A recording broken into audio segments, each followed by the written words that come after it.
ہم تاریخ کے کمزور دور میں بھی دیکھتے ہیں جب سلطنت عثمانیہ کا کمزور خلیفہ سلطان عبد الحمید تمام سفیروں کو بلا کر کے انہیں کہتا ہے کہ مجھے یہ اطلاع ملی ہے کہ تمہارے ملک میں ایک ایسی فلم کی نمائش ہونے والی ہے جس میں پیغمبر رحمت صلی اللہ علیہ وسلم کی توہین اور تنقیص کے پہلو نکلتے ہیں۔ تو انہوں نے کہا کہ ہم اس کا کل جواب دیں گے۔ تو اگلے دن انہوں نے دربار میں حاضر ہو کر کے کہا کہ اس فلم کے لیے ٹکٹیں تقسیم ہو چکی ہیں اور اس کو روکنا ممکن نہیں ہے۔ تو سلطان عبد الحمید اپنے ہاتھ میں تلوار پکڑتا ہے اور پھر اپنی کرسی سے اٹھ کے کھڑا ہو جاتا ہے، کہتا ہے تم کر کے دیکھو، یہ تلوار پھر تمہارا فیصلہ کرے گی۔ اور پھر وہ فلم ریلیز نہیں ہو سکی تھی۔ یہ میں آپ کو اسلام کے طاقتور دور کی کہانی نہیں سنا رہا، سلطنت عثمانیہ کا کمزور ترین خلیفہ یہ سلطان عبد الحمید کی کہانی ہے۔ درس قرآن کے بعد میں ایک دوسری جگہ درس قرآن پہ جا رہا تھا تو میں نے ایک تنگ گلی میں دیکھا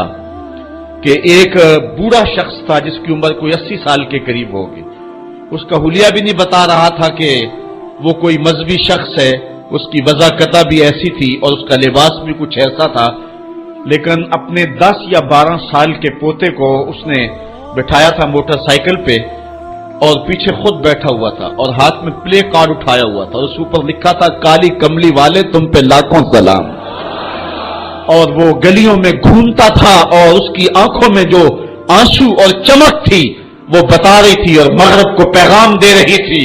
کہ ہم گناہگار ضرور ہو سکتے ہیں، محمد عربی کی چوکھٹ کے غدار نہیں ہو سکتے ہیں۔ ہمارا سب سے قیمتی اثاثہ حضور علیہ الصلوۃ والسلام کی آبرو پہ قربانی دینا ہے اور یہ ہماری زندگی کی سعادت مندی ہے۔ امام مالک نے کہا تھا کہ 2 ہی چیزیں ہیں دنیا کے اوپر، یا عاشقان رسول زندہ رہیں یا گستاخان رسول زندہ رہیں، دونوں ایک ساتھ زندہ نہیں رہ سکتے ہیں۔ اور اب وہ وقت آ گیا ہے کہ ہم پوری قوت کے ساتھ کھڑے ہو کر کے اس بات کا اعلان کریں اور پوری امت سیسا پلائی ہوئی دیوار بن جائے اور امت کا ایک ایک بچہ غازی علم الدین شہید بن جائے، غازی عامر چیمہ بن جائے، مغرب کی وادیاں بھی گونج اٹھے اور مشرق کے دیواروں در بھی گونج اٹھے اور جدھر ہی کان لگائے میرے محمد عربی کے قصیدے ہی سنائی دیں۔ کائنات کا ایک ایک گوشہ حضور کے نام پہ قربان کرنے کا ہم عزم کریں اور پھر اس کی جو بھی قیمت ادا کرنی پڑے ہمارے لیے جو ہے وہ بالکل ادنا قیمت ہے۔ میرے امام نے کہا تھا آج بھی بریلی کی گلیوں سے صدا آتی ہے، کروں تیرے نام پہ جاں فدا، نہ ایک جاں 2 جہاں فدا، 2 جہاں سے بھی نہیں جی بھرا، کیا کروں کروڑوں جہاں نہیں۔ کہتے ہیں حضور میں آپ کے نام پہ جان وار دوں، پھر کہا ایک جان کیا میں سارا جہان وار دوں، اور پھر کہتے ہیں حضور 2 جہان وار کر کے بھی دل نہیں بھرا ہے، آپ کی چوکھٹ اتنی اونچی ہے کروڑوں جہان بھی ہوتے تو آپ کے نام پہ نچھاور کر دیے جاتے۔ تو حضور علیہ السلام کی آبرو، حضور علیہ السلام کی عزت اور حضور کی ناموس کا پہرا یہ اہل ایمان کی زندگی ہے اور ان کی زندگی کا ترا ہے اور ان کی زندگی کا شیوا اور دستور ہے۔ کتاب رحمت کا مضمون دیکھیے، آج آپ کو کئی لوگ بزدلی کی تبلیغ کرتے دکھائی دیں گے، مختلف چینلوں پہ بیٹھے ہوئے کمزور باتیں کرنے والے بھی آپ کو دکھائی دیں گے، کسی کی بات پہ کان نہ دھریں۔ آئیے دیکھیے قرآن کیا کہتا ہے، ان الذین یؤذون اللہ ورسولہ لعنہم اللہ فی الدنیا والآخرہ، وہ لوگ جو اللہ اس کے رسول کو اذیت دیتے ہیں ان پر دنیا میں بھی لعنت ہے اور آخرت میں بھی لعنت، وَأَعَدَّ لَهُمْ عَذَابًا مُهِينًا، اللہ تعالیٰ فرماتا ہے ان کے لیے اللہ نے دردناک رسوا کر دینے والا عذاب تیار کر رکھا ہے۔ اور آگے چل کے یہی سورہ احزاب میں فرمایا ملعونین، وہ لوگ لعنتی ہیں، یہ قرآن ہے، ملعونین اللہ کہہ رہا ہے یہ بدبخت لوگ پھٹکارے ہوئے ہیں، اینما سوکفو اوخذو وقتلوا تقتیلا، جہاں بھی پکڑے جائیں ان کو گن گن کے قتل کر دو۔ ابن خطل نامی ایک بدبخت تھا جو حضور کی توہین کیا کرتا تھا، آقا کریم علیہ السلام جب مکے سے ہجرت کر کے مدینہ تشریف لائے، مدینے سے پھر دوبارہ مکے میں جب حضور جلوہ فراز ہوئے اور فتح مکہ کا روشن واقعہ ہمارے سامنے ہے، تاریخ آپ پڑھیں، اس وقت حضور علیہ السلام نے حکم دے دیا تھا کہ جو معافی مانگے اسے معاف کر دو، جو دروازے بند کر لے اسے معاف کر دو، جو امن مانگے اسے امان دے دو،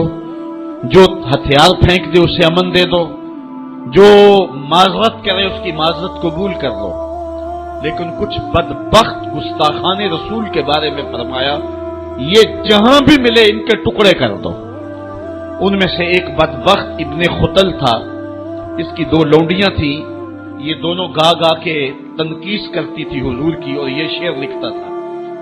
ابن خطل جب حضور علیہ السلام کے لشکر کو مکے میں آتا ہوا دیکھتا ہے تو اپنی جان بچانے کے لیے کعبے کے پردے کے اندر چھپ گیا۔ اہل ایمان جب طواف کر رہے تھے تو کعبے کے پردے کے اندر چھپی ہوئی کوئی چیز دیکھی، انہوں نے ٹٹولا دیکھا تو ابن خطل تھا، پناہ تو اس نے کعبۃ اللہ کی دیوار اور پردے کے درمیان لی، لیکن حضور نے تو کہا تھا جو ابو سفیان کے گھر میں چلا جائے اسے بھی امن دے دو۔ حرم تو امن کا مرکز ہے ہی ہے، جو ابو سفیان کے گھر چلا جائے اسے بھی امن دے دو، اور یہ کعبہ کی دیوار کے ساتھ چمٹا ہوا تھا اور کعبے کے پردے کے اندر چھپا ہوا تھا۔ صحابہ نے عرض کی حضور ابن خطل یہاں چھپا ہوا ہے، فرمایا اس کو یہیں سے نکال کے قتل کر دو۔ چاہے زمزم اور مقام ابراہیم کے درمیان جو جگہ ہے یہاں ابن خطل کو قتل کر دیا گیا، اس ناپاک کے گندے خون سے حرم کی زمین کو پاک رکھا جاتا اور اس کو حرم سے باہر نکال کر کے قتل کر دیا جاتا۔ یہی قتل کرنے کا حکم دیا، کیوں؟ زمانے کو بتلانا مقصود تھا کہ حضور کا گستاخ چند سانسیں بھی زندہ۔ اچھا یہ بات میں بتاؤں کہ حضور علیہ السلام کے گستاخوں کے ساتھ نپٹنا یہ ہر شخص کے بس کا روگ بھی نہیں، یہ ڈیوٹی بھی رب کی طرف سے ہوتی ہے، اور رسول اللہ جس کو پسند کریں اس کی ہی یہ ڈیوٹی لگاتے ہیں، ورنہ کس کے سینے میں یہ آرزو نہیں مچلتی؟ جب راجپال نے توہین کی تھی تو کون نہیں چاہتا تھا کہ اس کی گردن کاٹوں، لیکن سعادت مندی نصیب ہوئی تو غازی علم الدین شہید کو نصیب ہوئے۔ علامہ اقبال علیہ رحمہ نے کہا تھا جنازے میں کیسی گلیں کرتے رہ گئے، ترخانہ دا منڈا نمبر لے گیا۔ حضرت پیر جماعت علی شاہ رحمۃ اللہ تعالی علیہ نے کہا تھا غازی علم الدین کے جنازے پہ گردن جھکائے چل رہے تھے، آنکھوں میں آنسو تھے۔ 6 لاکھ لوگ حضرت غازی علم الدین کے جنازے میں شامل ہوا تھا۔ سید دیدار علی شاہ صاحب جب جنازہ پڑھانے کے لیے کھڑے ہوئے تو غش کھا کے گر پڑے، بعد میں جب اٹھے اور جنازہ پڑھایا تو کسی نے کہا حضرت آپ نے بڑے بڑے جنازے پڑھائے ہیں، کبھی یہ کیفیت آپ کی ہوئی نہیں ہے۔ فرمایا جنازے بڑے پڑھائے ہیں لیکن کبھی حضور کا دیدار نہیں ہوا ہے۔ آج پہلی بار یہ موقع ملا، ادھر جنازہ پڑھانے لگا، ادھر آمنہ کا لال بھی سامنے تھا۔